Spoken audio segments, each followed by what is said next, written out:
Welcome back to Big Sky Buckets. I'm Big Sky, and today we're going to talk about some absolute filth, just absolute trash, just some of the worst games you've ever seen. It was a nice 3 game slate, is what we're going to talk about, of stuff that would tarnish the image of our beautiful game.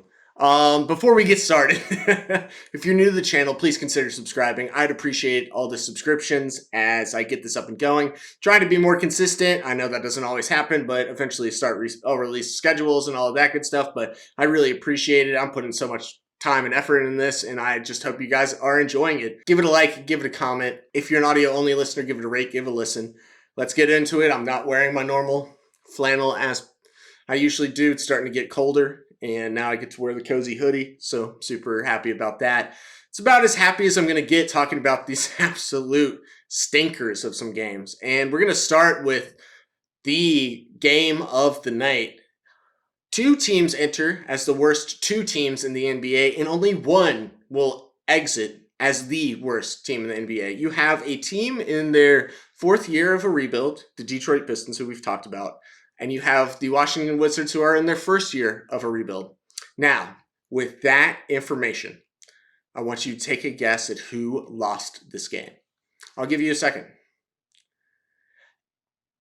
If you thought that the year 1 rebuilding team, the Wizards, lost this game, you would be incorrect. This game truly showcased how horrific the Pistons were. And this wouldn't even be the case if this was just like a under 10 point loss. But it wasn't. It just can't be that simple. This team is this is truly, like a lot of people are saying, it is rock bottom for the Detroit Pistons. This is, like, you think, like, it's a franchise record. Like, I forgot to mention that. They have now set a franchise record for losses in a row. Guys, I hate to say this, it is only going to get worse because their schedule coming up is a lot of Philadelphia 76ers, a lot of Los Angeles Lakers, like a lot of closer to the top teams than the bottom. And if I forgot, I'm so sorry, guys. They lost by 19 points. This was worse at one point where they're losing by like over 20, but there's nothing I really want to say too much that I haven't already said about the Pistons, but I would like to put a cherry on top with a couple more weeks down, or at least a week since I've talked about this. I do want to say one thing. Set it all on fire. I really thought going in to this season, or like up until this point, that the Chicago Bulls were going to be the worst team in the league. That players only meeting after the first game. They've just been a dumpster fire since then, and the Zach LaVine meeting with the organization to just say, all right, we're ready to part ways. Somehow, some way, Troy Weaver, Monty Williams, and the entire organization of the Detroit Pistons found a way. And I respect that. They found a way to be worse. This is awful. This is atrocious. I'm so sorry for Pistons fans. I'm so sorry. Stop buying tickets. Stop supporting this team until they finally decide to trade pieces, do something, fire the GM. That's what they should be doing. You can't really fire the coach because you just paid him like stupid load of money. So you don't want to do that unless there's some way to like get him fired without having to pay him, which I don't think there is. Yeah, you just need to stop supporting this team and force them to make a change, because from some of the things that I've heard is that the owner doesn't think that there's any pressure to do anything.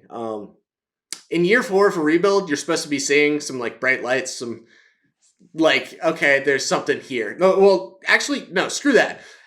Year 1, you're supposed to see glimpses. Year 2, you're supposed to see flashes. In year 3, you're supposed to see something being put together. We have not seen that at all from this organization in this rebuild. It is my personal take here, and this is probably way too heavy, too harsh. You need to take as many of these talented players. You need to figure out at most 3 players to keep and get rid of the rest of them. Fire your GM, and then when you got rid of the rest of them, get as many picks back so that the next GM has as many opportunities to try and hit on something.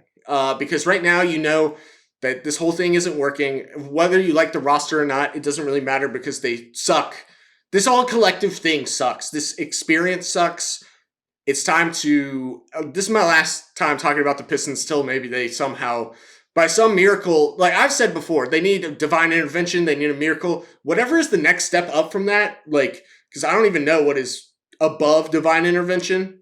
Whatever that is, this team needs it. The Wizards, Kuzma, nice. He comes back home to Michigan, just absolutely puts on a show. He apparently does that like every time, so we should have known this was going to happen, but damn, this is so tough for them. Let's move on to the next game. The Lakers in Philadelphia. What started off as kind of like a back and forth, then it was like they go into half. Philly is up like 20 or something. It's like, okay, this is what the Lakers do. They go down at half, and then they come back. They did that, and then at the 6-minute mark of the third quarter, it ended. The game basically ends right here because from that point on, the 76ers go on a run that just is, all right, yeah, the game is over. The Lakers couldn't do anything to stop all the three-point shooting. They couldn't stop getting the players getting to the basket. Obviously, they couldn't stop fouling Joel Embiid, but that's what every team can't find a way to stop fouling Joel Embiid, especially during the regular season. Embiid, he had a triple-double in the third quarter. This game was a wrap really early on, and the Lakers lost by 44 points. A lot of people are going to talk about this. I'm going to keep this one short. Yeah, that sucks. AD is not on that. He's not on that big caliber. He's the next tier. If there's like Jokic and Giannis and Embiid, he is not in that caliber to me. He is really good defensively. He's not a good one-on-one defender against bigs. He's like a generational help defender. So he needs like another big body down there for when he plays people like this, but they don't have that. So good luck. I mean, this is still a roller coaster of a team. This is what I talked about in my power rankings from like yesterday, the day before, whenever that came out. It came out yesterday, but I recorded it the day before. Yeah, I just need more time to evaluate this Lakers team. I know 76 is good. There's too much of a roller coaster with this Lakers team to like truly evaluate what the hell I'm watching. So we're just going to move on and just know they got blown out worse than LeBron has ever been blown out in his career. It's the worst loss he's ever suffered, which is interesting. And then finally, to really cap it off, and I think you can make an argument this is the worst loss of the night. I know the Pistons. To me, the Pistons have the crown, but there's an argument to be made here. Nuggets Clippers. I would start to say that there's becoming some sort of a storied rivalry here, but I'd be lying to you because ever since the bubble, this hasn't even been close. And tonight, this was the night the Clippers were going to get what they deserved, another win. They've been starting to roll under Paul George. Well, no Jokic, no Jamal, of course, and no Aaron Gordon. Should be simple. Nuggets lost. Said they were going to slip a little bit. Oh, man, this Clippers team is so stupid. They're collectively stupid.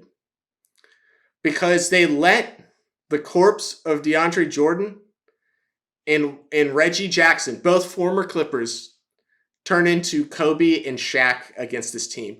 I want to just preface this in case you don't know DeAndre Jordan well enough at this point in his career. He's the locker room presence, the wise veteran.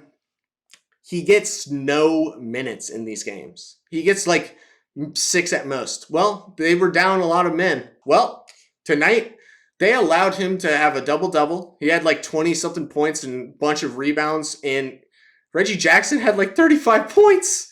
They couldn't stop these guys. And Paul George, who I've said before, as long as he has a good game, that's the best chance they have to win. He did not. Kawhi had a good game. And then James Harden did not. This big four in Los Angeles for the Clippers, they're a bizarre bunch, man. I don't get it sometimes. I don't really have too much to say about it other than like you were gifted an easy W and somehow you squandered this. I don't even know where to begin, man. Just shout out to DeAndre Jordan and Reggie Jackson. That's what I'm talking about, boys. When there is no hope, apparently, from any media, everyone saying, yep, this easy Clippers W, they stood up and said, not on my watch. Not on my watch. Against my old team? Hell no. I'm going to beat their ass. And that's what he did. And DeAndre Jordan. Respect. Don't I see a lot of Nuggets fans being like, okay, finally have a backup center. Whoa, whoa, whoa, whoa, whoa, whoa. Slow your roll there. Slow your roll there. I like DeAndre Jordan. Seems like a really nice guy. If you want this, you just need every 10 games play him. That's a good way. It's where he doesn't get washed too quickly and you get some nice surprising games out of him. I would just say like slow your roll there. He's old. He's a traditional styled center, so it's not looking good. You don't want him to get injured. That's why I'm just saying like if you want to play him like 5 minutes a game, go for it, man. Like who cares? But don't expect this performance to be a representation of what he can bring to this team going forward. That's my take, but you guys do whatever you want. And yeah, like I said, short video today, short episode. Tomorrow, we're going to talk about the teams that moved on in the in-season tournament to the knockout rounds, because tonight we'll figure that out. I'm super excited to talk about that. I'm pretty sure almost all of my entire my predictions, I think they were all wrong. Oh my God. From the way it's looking. I'm interested to see what the wild cards are, all of that, but that is what we have for today. Like I said, give it a sub, give it a like. Let me know down below. Was I too harsh on any of these teams? Was I not harsh enough on some of them?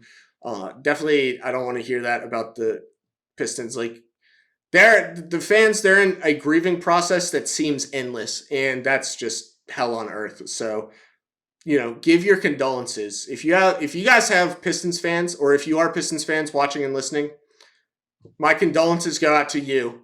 You deserve better. And somehow the people at the top don't seem to understand this. So I hope it gets better for you guys. I can't say the same about the other teams that lost bad tonight. Like, hey, you have good talent. You'll figure it out. You'll figure it out. That's for another time. But that's all I got for you guys today. I'll see you guys tomorrow. Fun stuff tomorrow. Probably just another predictions for the knockout stage. Look, I've been wrong before. I'm just going to be wrong again. So, let's go for it. This is a good time for you guys to just tell me how stupid I am. And I'll enjoy it. Peace.